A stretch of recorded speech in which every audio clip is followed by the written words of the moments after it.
Well, nearly a dozen states are now jumping in to support Arizona's immigration law. This as a new poll finds that a majority of Arizona voters support provisions that are at the heart of this national debate. And the controversy shows no signs of slowing down. Dan Stein is the president of the Federation for American Immigration Reform, or FAIR, and Lizette Olmos, director of communications for the League of United Latin American Citizens. Lizette and Dan, welcome to Fox News this Sunday morning. Good to be here. Thank you, Eric. Dan, let me start with you. Why is it important that a slew of states have filed these so-called friend of the court legal briefs saying that the federal judge was wrong in blocking the law? Well, it's very important for people to know that the Obama administration's attack on Arizona and its law is also an attack on states' rights to implement policies which may be slightly inconsistent with federal policy, or at least this administration's, but it's still the right of the state to assist in enforcing federal law in all areas, not just immigration law. So many states see what the administration is doing in its effort to pass an amnesty, if you will, as something that undercuts what has traditionally been a prerogative of a state to assist the federal government in enforcing federal law. Arizona, in many cases, the 1070 law contains provisions that are actually part of an inherent police power authority of a state, or the right of its citizens to conserve its resources.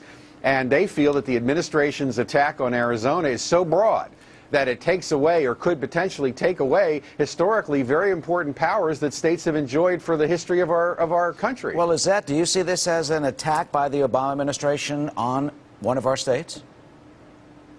No, Eric, what we've seen is that all along, poll after poll have shown, we've seen a July Fox poll, Washington Post, Univision, that the majority of Americans want a solution to immigration reform. What they'd like to see is illegal immigrants having a program where they can become legal residents, do pay taxes, do learn English, pay back their fines, and become positive contributions to the economy. And what we're seeing is that, meanwhile, we've been trying to do something about it. Mr. Stein's group has tried to stall reform instead of making some type of plan that we need now. Well, let's take a... What we like to also see is that his founder, Tanner, is a white supremacist, and the group is a bona fide hate group, and has been recognized as such. All right, say that again.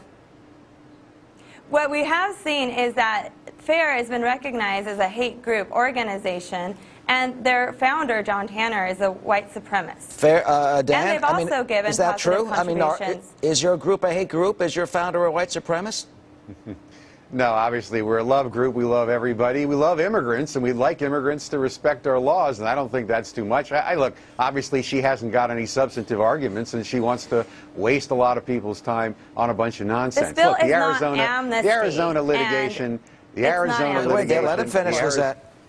The Arizona litigation is extremely important for a variety of reasons. Historically, groups like LULAC, like the ethnic-based legal defense funds, like the ACLU, have threatened states like Arizona with bankrupting litigation costs if they insist in enforcing federal immigration law. The contribution by Timothy Miller from Colorado in support of this law, from other people around the country, they're saying to the ACLU and these other groups, we are not going to let you threaten localities with invidious litigation and make them, try to intimidate them into not enforcing immigration laws. And this whole thing going on in Arizona is truly historic. All right, Lizette, There's truly historic moment in our Lizette have her immigration say. debate. And Lizette, I'm curious. Why would you say that FAIR is a hate group in your view? It's been recognized by the Southern Poverty Organization as being a hate organization on various lists. What is it's that? Also, don't you think you have an obligation? Wait a minute, Dan, let her finish. To PAN, Protect Arizona. You've spoken, Dan, now let me talk.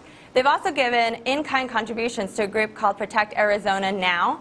And also, we are seeing that the ones that are supporting this, that they've written the Arizona law, and they're the ones that are bankrupting the state. We've seen a lot of the Arizona businesses have been hurt as a result and have lost funding since this Arizona law passed.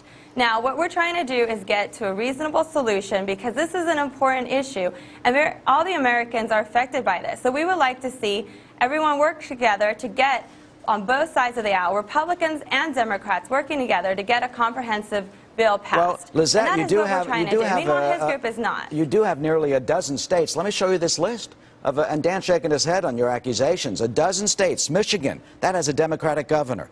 Alabama, Florida, Idaho, Louisiana, Nebraska, Pennsylvania, Democratic governor.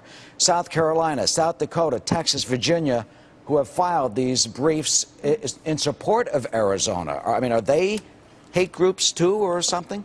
Eric, what it shows is that the American people want to have a solution now. We've seen this year after year, and what we need to do is have a solution. The majority of Americans included in the Fox July poll that they want to have a program that resolves this issue. And instead of doing nothing, which is what FAIR has done, we have actually started to work to do something and to find a reasonable solution and to pass a law where these individuals will come out of the shadows and they'll be recognized in regards to security reasons, too. We need to know who these people are that are in our country, also for security purposes. All right, Dan, last word on the accusations from Lizette and what you've heard this morning. Obviously, all this woman in LULAC wants is amnesty, amnesty, amnesty, amnesty. She gets on here, throws a lot of name-calling around, doesn't provide any substantive evidence. I would condemn her comments. I think the left, the professional left, the professional left is losing a tremendous amount of political ground on the immigration debate because they don't have ideas. We need to enforce our law. We don't need amnesty. We need states to help in the process. LULAC is a mainstream organization. It used to be mainstream. It used to stand up for American citizenship. Obviously, but Dan, LULAC you has completely because lost you would its know way. LULAC is not for amnesty. There was a time when LULAC was actually a credible organization, but that's been about 20 years. In fact, one of your founders got arrested for amnesty fraud back in the Dan, do you know what reflects amnesty the means? heated controversy and emotion on both sides of this issue. Well, no name calling here. It's a Sunday morning. Thank you so much. Dan Stein, Lizette Olmos. Wow.